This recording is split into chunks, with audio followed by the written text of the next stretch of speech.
Trish, thanks for my lunch. Trish,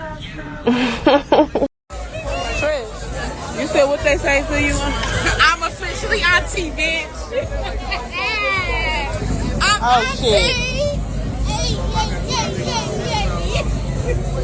On August 22nd, 2025, at 9:55 a.m., the basement of Henry Ford Hospital in Detroit, Michigan, turned from a place of routine to a scene of tragedy.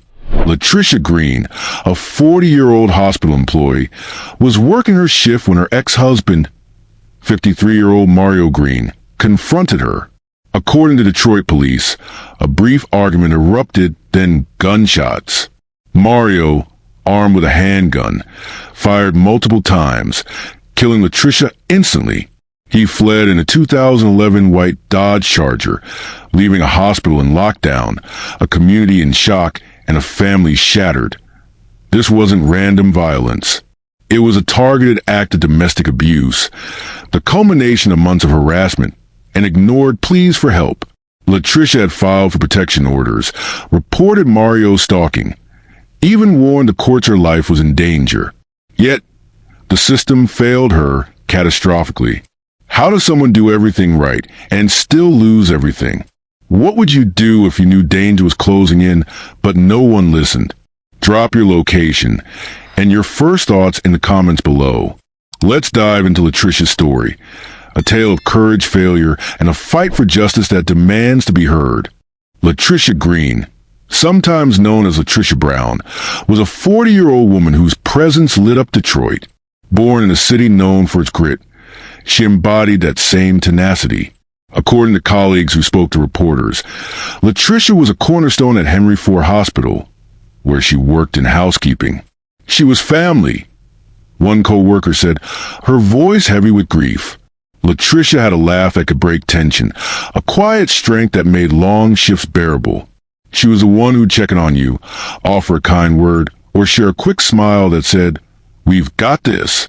Latricia was a devoted mother, though she kept her children's lives private, shielding them from the chaos of her past.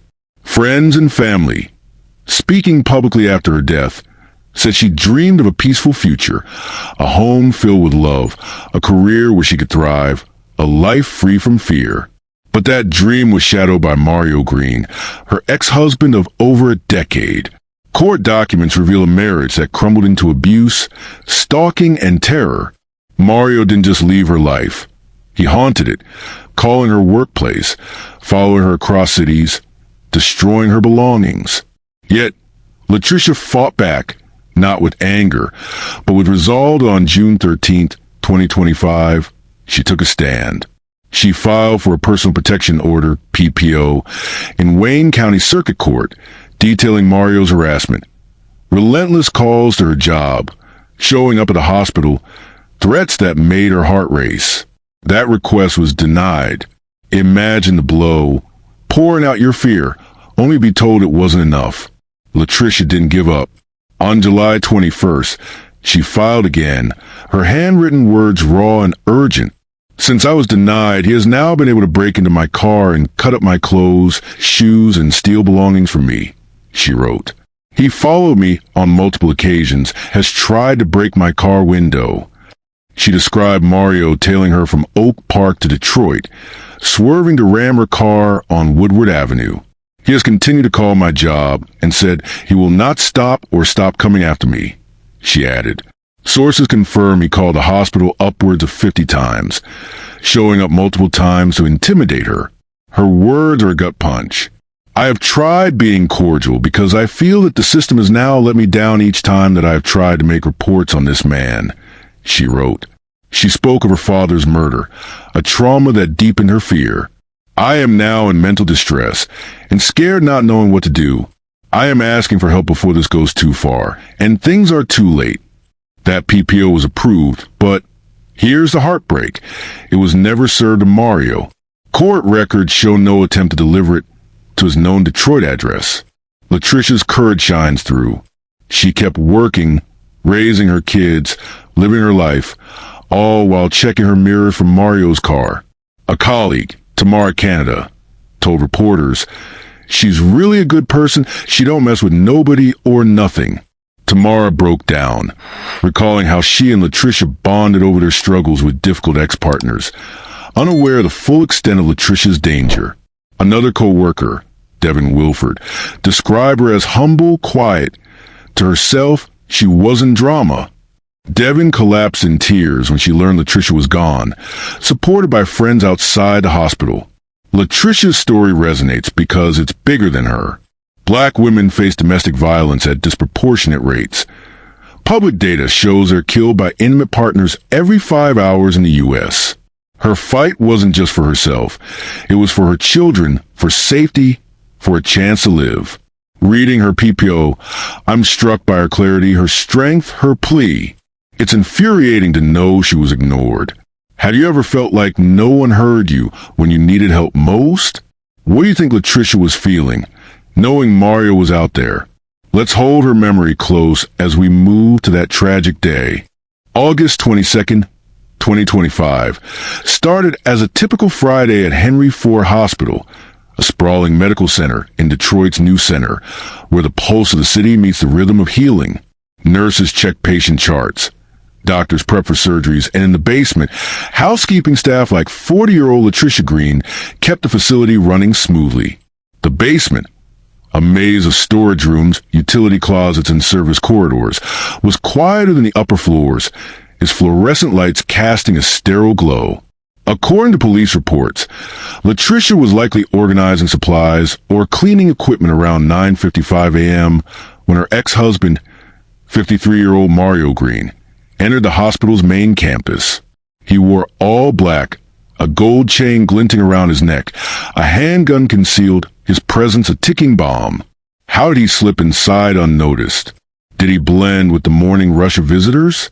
Investigators are still unraveling that question, but what happened next is chillingly clear. Surveillance footage, later obtained by police, captured the fatal moment. Mario navigated the basement's corridors, his steps purposeful, and found Latricia. A brief argument erupted, sharp, intense, over in seconds. What sparked it was Latricia begging him to leave, her voice trembling with fear? Or was Mario, as her PPO filing suggests, asserting control one last time, his words laced with menace? We may never know the exact exchange, but the footage shows Mario pulling a handgun and firing multiple shots. Latricia fell, killed instantly, her body crumpling to the cold floor. The gunfire, loud, jarring, pierced the basement's quiet, echoing off concrete walls. Staff nearby froze, some diving behind carts or ducking into storage rooms, hearts pounding. Shots fired. A worker shouted, the words cutting through the chaos as others scrambled to alert security. Within minutes, Henry Ford Hospital snapped into lockdown. According to news reports, security teams activated protocols, sealing exits, locking wards, and guiding patients to safe areas.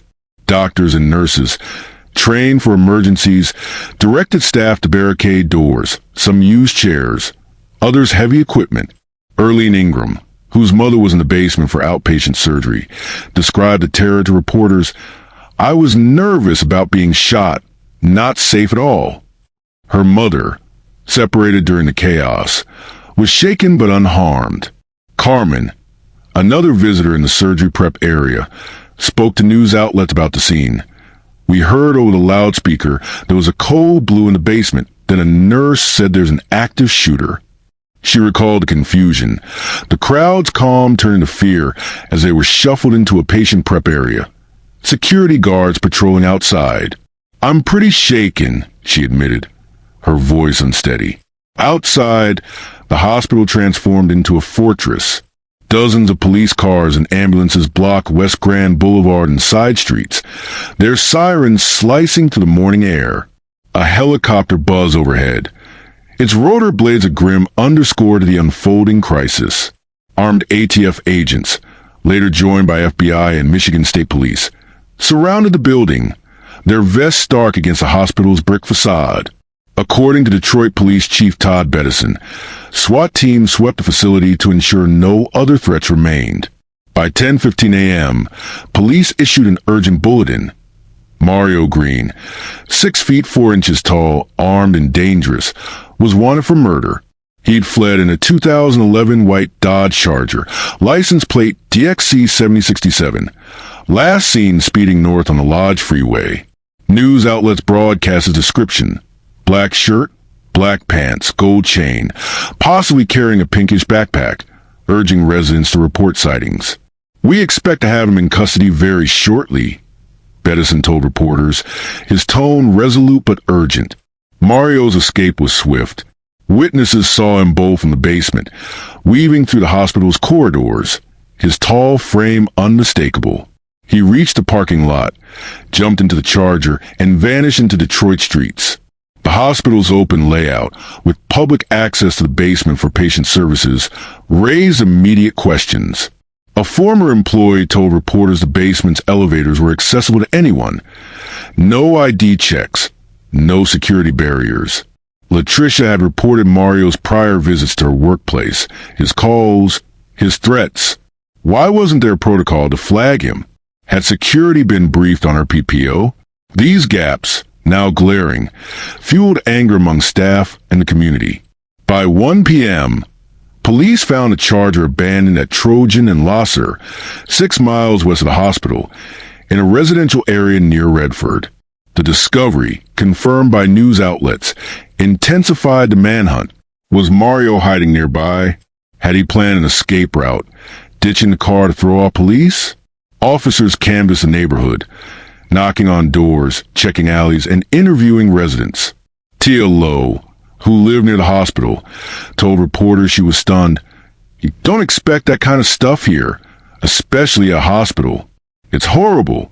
She described police blocking her street for 40 minutes, forcing her to carry groceries home on foot. Earl Willie Parks, a 62-year-old resident at Lexington Village next to the hospital, watched the chaos unfold. "It just doesn't make any sense," he said, shaking his head at the crime scene tape. The hospital remained locked down for hours, its atmosphere thick with grief and fear. Staff who knew Latricia were devastated. Devin Wilford, a former colleague, learned of her death hours later, collapsing in tears outside the hospital as friends brought her water. She was humble, quiet, she wasn't drama, Devin told reporters, her voice breaking. "You wouldn't ever thought something like this would happen to her."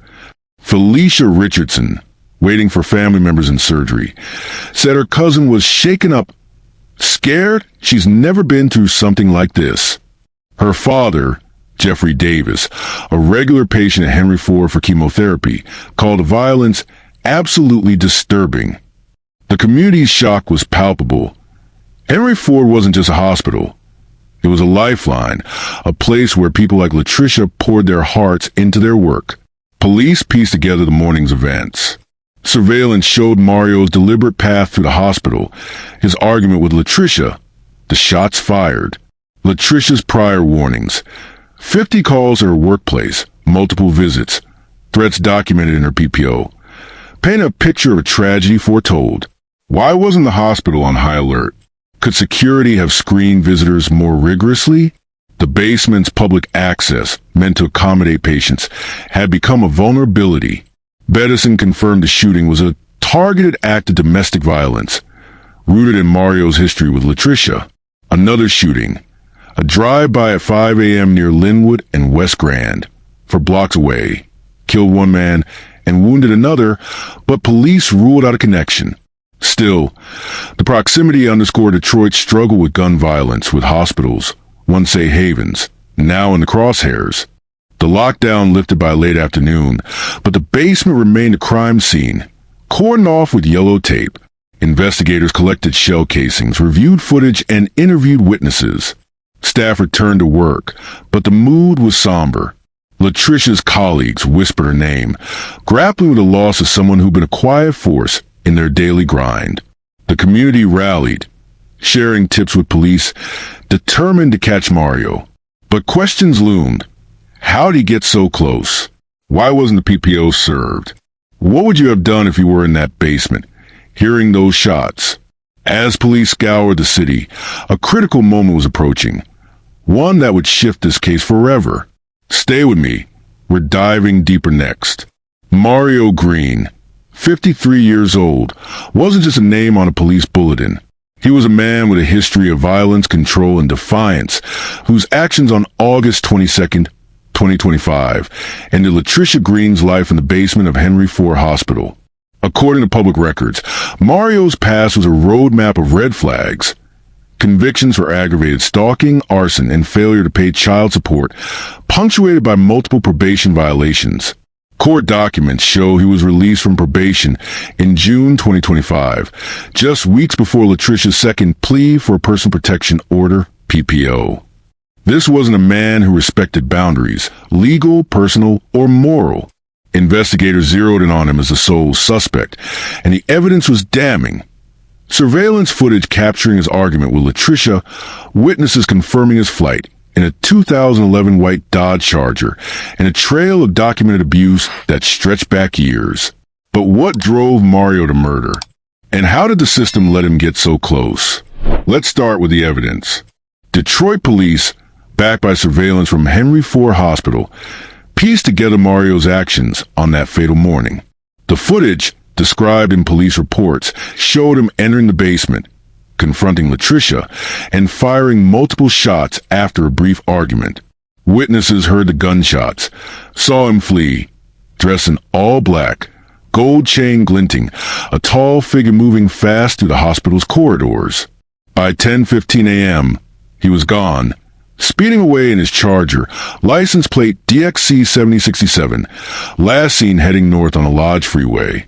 By 1 p.m., police found a vehicle abandoned at Trojan and Losser, 6 miles from the hospital. No alibi, no explanation, just a man on the run. Chief Todd Bettison, addressing reporters, called it a targeted act of domestic violence, pointing to Mario's history with Latricia. The evidence was airtight, but the why behind it was murkier. Latricia's PPO filings offer a chilling glimpse into Mario's motives. On June 13, 2025, she filed her first request, detailing his relentless harassment, calls her workplace at Henry Ford Hospital, showing up uninvited, threats that made her check her surroundings constantly. That request was denied, a decision that emboldened Mario. By July 21st, Latricia tried again, her handwritten words raw with fear. Since I was denied, he has now been able to break into my car and cut up my clothes, shoes, and steal belongings from me, she wrote. He followed me on multiple occasions, has tried to break my car window. She described Mario tailing her from Oak Park to Detroit, swerving to ram her car on Woodward Avenue, a busy thoroughfare. He has continued to call my job and said he will not stop or stop coming after me, she added, noting he called the hospital upwards of 50 times. Per news reports, this wasn't random anger. It was a calculated campaign to control, to terrify, to dominate. Mario's actions fit a pattern. His aggravated stalking conviction, years earlier, showed a man obsessed with power over others. The arson charge hinted at a willingness to destroy property, lives, anything in his way. His failure to pay child support, coupled with probation violations, painted a picture of someone who flouted consequences. Released from probation in June 2025, Mario faced no apparent oversight, despite Latricia's warnings. Her July 21st PPO, approved by a Wayne County judge, was never served. Court records show no attempts to deliver it to Mario's known Detroit address, a failure that left Latricia exposed.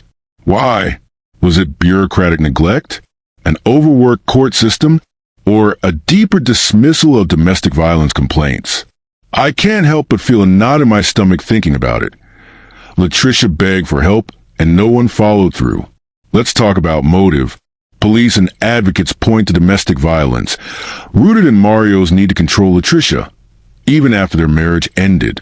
Her PPO filing suggests a man who couldn't let go, who saw her independence as a threat, breaking into her car, slashing her clothes, following her across cities. These were acts of intimidation, designed to keep her under his thumb. Calling her workplace 50 times wasn't just harassment. It was an invasion, a way to remind her he was always watching. When she filed for protection, he escalated, as if daring the system to stop him. The surveillance footage from August 22nd shows premeditation. Mario didn't stumble into the hospital. He knew Latricia's schedule, her workplace, her vulnerability in the basement. He brought a gun, waited for the right moment, and acted. This wasn't a crime of passion. It was a crime of possession. But here's where it gets messy. Some online discussions, reportedly from Mario's friends or supporters, claimed the couple celebrated 13 years together on August 12, 2025, just 10 days before the murder. Latricia's family, speaking to reporters, dismissed this as nonsense, pointing to her PPO filings as proof their relationship was long over, marked by fear, not love. Were these claims a red herring, meant to paint Mario as a devoted husband? Or a sign of his delusion, refusing to accept the end? I'm skeptical. Latricia's documented terror, backed by court records, tells a real story. But it raises questions. Did Mario believe they were still connected? Was this a twisted attempt to reclaim her? What do you think? Could these claims have any truth, or are they just smoke and mirrors? The evidence against Mario is overwhelming. Surveillance places him at the scene, gun in hand. Witnesses saw him flee. His abandoned Charger, found hours later, tied him to the crime. Latricia's PPO filings, detailing months of abuse, provide motive, yet inconsistencies nag. How did Mario enter the hospital undetected? Latricia had reported his workplace visits, 50 calls, multiple appearances. Why wasn't security briefed? A former employee, speaking to news outlets, said the basement's elevators were open to the public. No ID checks required. Was this a failure of hospital policy? And the PPO approved but unserved. Court records show no follow-up, no attempt to notify Mario. Was this negligence or a system too stretched to care? These gaps fuel anger, especially in a city like Detroit, where gun violence and domestic abuse are persistent scourges. Public data shows Michigan issued over 10,000 PPOs in 2024, yet many go unserved due to staffing shortages and backlog. Latricia's case wasn't unique. It was a symptom. Mario's history begs more questions.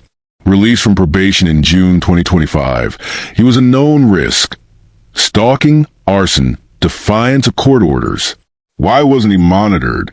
Did probation officers know about Latricia's complaints? The system's failure wasn't just one misstep. It was a cascade. Latricia's colleague, Tamara Canada, told reporters she and Latricia bonded over difficult exes, but even she didn't grasp the full danger. Could co-workers have pushed for more protection? Should the hospital have had a safety plan? I'm torn. Latricia did everything right, yet everyone around her missed the signs. Have you ever seen a warning ignored until it was too late? What would you have done if you were a friend, hearing about Mario's threats? The psychological angle is chilling. Domestic violence experts, cited in news reports, describe abusers like Mario as driven by control, not love. When Latricia sought protection, she challenges power, triggering escalation. His actions, breaking into her car, tailing her, harassing her at work, were textbook tactics to instill fear. The murder in a public hospital feels like a final statement. If he couldn't have her, no one could. But was there more? Did Mario's past, his arson, his stalking, hint at deeper instability? Some abusers, experts say, spiral when faced with rejection, their ego unable to cope. Was Mario unraveling, or was this cold calculation? Drop your thoughts in the comments. What do you think drove him to this point? Police had no other suspects. The evidence, from footage to witness accounts, pointed solely to Mario. Another shooting that day, a drive-by at 5 a.m. near Linwood and West Grand, for blocks from the hospital, killed one man and wounded another, but police ruled out a connection. Still, the proximity highlighted Detroit's broader struggle with gun violence. In 2024, the city reported over 300 homicides, many tied to domestic disputes or firearms, per public data. Hospitals, once safe havens, are increasingly vulnerable. Henry Ford's open layout, meant to welcome patients, became a liability. Could this have been prevented? Should security have been tighter? As police closed in on Mario, a breakthrough was looming, one that would expose the system's deepest flaws. Hang on, this next part will leave you stunned. The manhunt for Mario Green gripped Detroit in the hours after Latricia Green's murder on August 22nd, 2025. Police, backed by the Bureau of Alcohol, Tobacco, Firearms, and Explosives, Michigan State Police, the FBI, and the Wayne County Sheriff's Office, scoured the city. Henry Ford Hospital surveillance footage showing Mario's fatal confrontation with Latricia was a critical lead. Community tips flooded in, neighbors, co-workers, strangers, all united to catch a killer. According to Chief Todd Bettison, the response was overwhelming, a city refusing to let Latricia's death go unanswered. But as night fell, Mario remained at large, his abandoned Dodge Charger Trojan and Losser offering few clues. Where was he hiding? Had he fled the city? The tension was palpable, until a stunning development broke the case wide open. At 2:55 a.m. on August 23, 2025, police apprehended Mario Green on LeMay Street near East Warren Avenue, just miles from Henry Ford Hospital. The arrest, reported by news outlets, was shockingly quiet. No chase, no resistance. Mario surrendered without incident, his tall frame slumping as officers cuffed him. Bettison, in a public statement, called him a monster, thanking law enforcement and the community for their relentless work. Our officers worked tirelessly to get this monster off the street, he said, his voice heavy with resolve. The swift capture, less than 18 hours after the murder, was a testament to Detroit's unity, but it also exposed a devastating truth that left me reeling. The system that caught Mario so quickly had failed Latricia for months. Investigators uncovered a trail of missed opportunities. Latricia's July 21st PPO, approved by a Wayne County judge, was never served to Mario. Court records, obtained by reporters, show no attempt to deliver it to his known Detroit address. This wasn't a minor oversight. It was a catastrophic failure. Latricia's words in that filing, now public, hit like a sledgehammer. I feel that the system has now let me down each time that I tried to make reports on this man. She detailed Mario's escalating abuse. 50 calls to her workplace, breaking into her car, tailing her across cities, trying to ram her off the road. She'd beg for help, warning, I am asking for help before this goes too far, and things are too late. Reading that, I felt a chill. How could her cries go unanswered? Have you ever felt ignored when you needed protection most? Online discussions erupted, amplifying the outrage. She did everything right, one commenter wrote. A sentiment echoed across Detroit. Advocates, quoted in news reports, called the unserved PPO a death sentence, pointing to chronic issues in Michigan's court system. Public data shows over 10,000 PPOs issued in 2024, but many go unserved due to staffing shortages, backlog, or lack of coordination with law enforcement. Latricia's case was an anomaly. It was a symptom of a broken system. Community protests began forming, with signs reading Justice for Latricia and Protect Black Women. The media spotlight turned to Henry Ford Hospital. 2. Why hadn't security flagged Mario, given his reported visits? A former employee told reporters the basement's open access, elevators with no ID checks, was standard. Was this policy a fatal flaw? The investigation also revealed new details about Mario's behavior. Police found no evidence he planned a long-term escape. His abandoned Charger suggested panic, not strategy. But his actions before the murder were calculated. Surveillance showed him entering the hospital deliberately, knowing Latricia's schedule. He'd called her workplace repeatedly, per news reports, even showing up to intimidate her. Why wasn't this tracked? Colleagues like Tamara Canada, who bonded with Latricia over difficult exes, told reporters they hadn't realized the full danger. I wish I'd known, Tamara said, her voice breaking. The hospital, in a statement, confirmed the attack's domestic violence roots and launched an internal review of security protocols. But for many, it felt like too little, too late. Public perception shifted as the case gained traction. Online forums buzzed with theories. Some questioned if Mario had accomplices, though police found no evidence.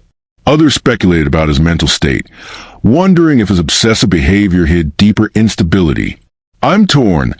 His history of stalking and arson suggests a man driven by control, not madness. But what if there was more? Domestic violence experts, cited in news reports, noted that abusers often escalate when faced with rejection, as Latricia's PPOs challenged Mario's power. Her courage threatened him, and he responded with a gun. What do you think? Was this a final act of control or something else? Drop your theories in the comments, because this case is far from simple. The twist here isn't just Mario's capture.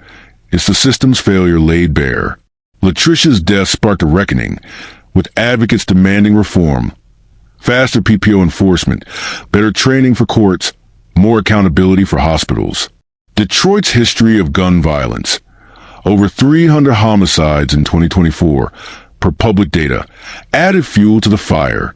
Hospitals, once safe spaces, were now vulnerable.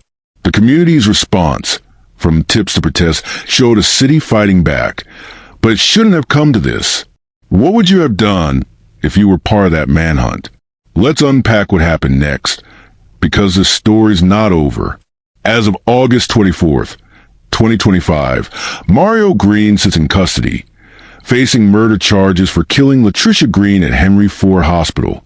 The Wayne County Prosecutor's Office, according to news reports, is building a case with overwhelming evidence.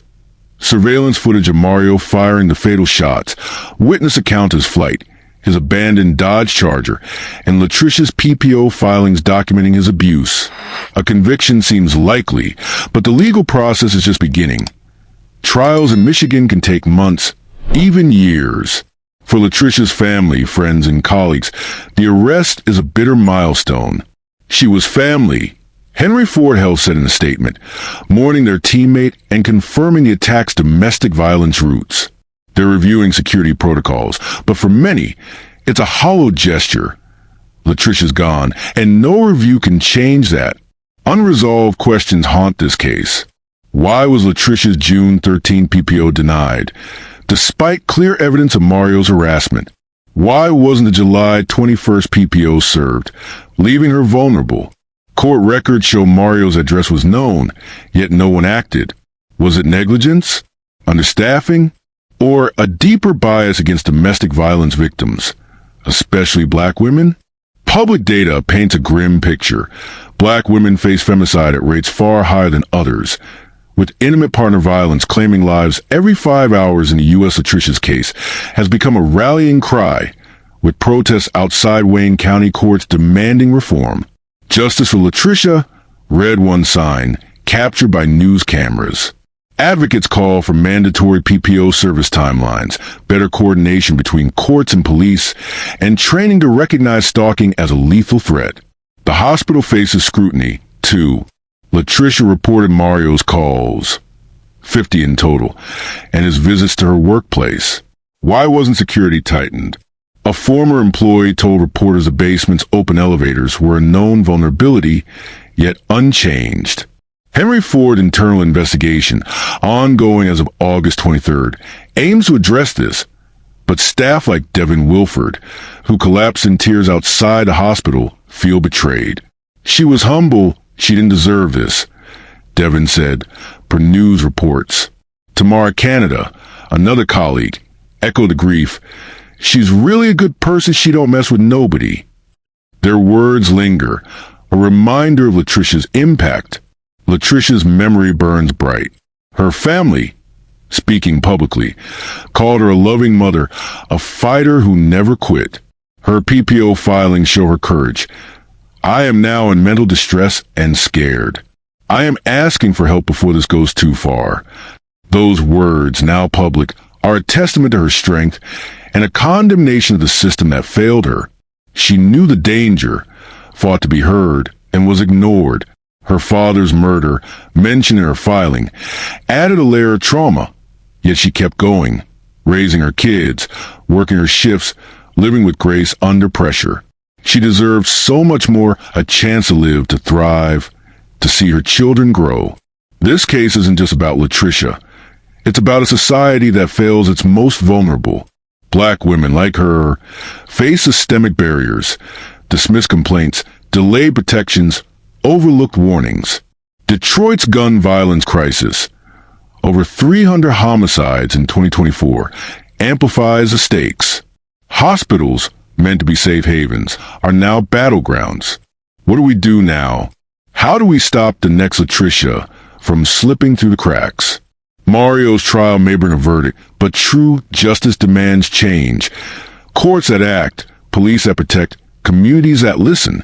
I'm left wondering if we'll learn from this, or if it's just another headline. Drop your thoughts in the comments. What really happened here? Was this preventable or inevitable? How can we honor Latricia's memory? Subscribe to Dark Truth Files, share this story, and let's keep fighting for those who can't. Latricia Green deserved a future, and we owe her and all survivors a system that works. Let's demand it together.